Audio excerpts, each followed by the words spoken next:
There were guys at that competition holding their breath for over 8 minutes.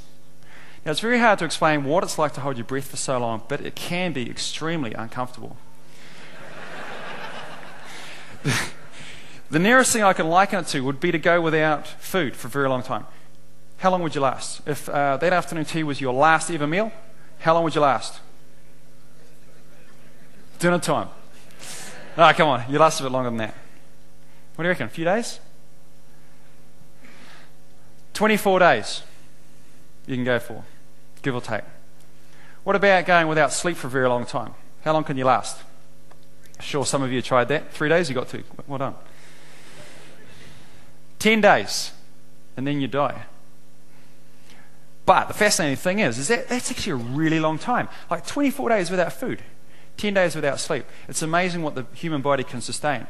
But what research has shown is that only after a very short period of time, like a couple of days, your body starts to freak out and goes into a state of panic.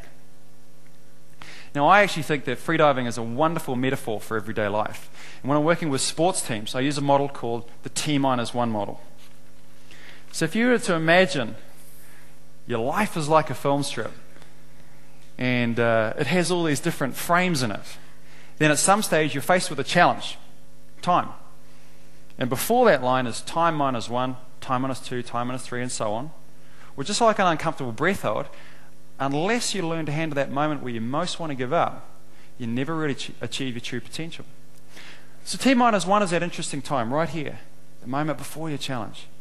And it's that time when you feel overwhelmed, when you feel frustrated, when you feel stressed out, and you feel like it's just too hard to continue. The great thing about T-1 is it's only a fleeting moment in time. And how you learn to deal with that moment will ultimately determine your performance on any given challenge. In fact, we experience them every day in the office as well. An example would be any time where you have to deal with uncertainty or change. Companies must be flexible in order to have a competitive advantage, and therefore as individuals we need to also be flexible. Any time we have to take action to evolve and adapt. I've tried the most outlandish things to try to get deeper or to swim further, and trying new methods to solve old problems is what evolving is all about. Holding focus on bold new targets. Now, I've worked with some 200 elite athletes, and it just blows me away what you can achieve when you really, really focus on something. And at the bottom of every one of our fears is simply the belief that we might not be able to handle the situation.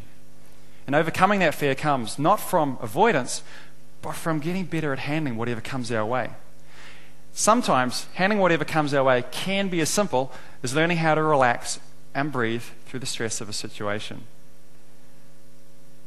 So I'd like to teach you how to breathe, if that's all right.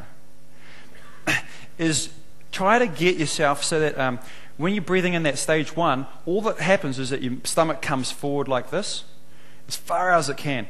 Stage 2 is you don't change your posture, you just keep breathing in, and you'll find that it starts to inflate through your chest and it'll feel tight under your arms.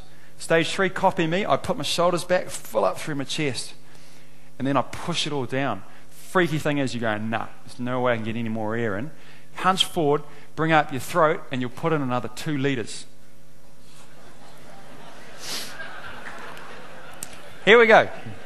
On my count. Everyone breathing out. Oh, guys, you can leave your shirts on if you like. Breathing out.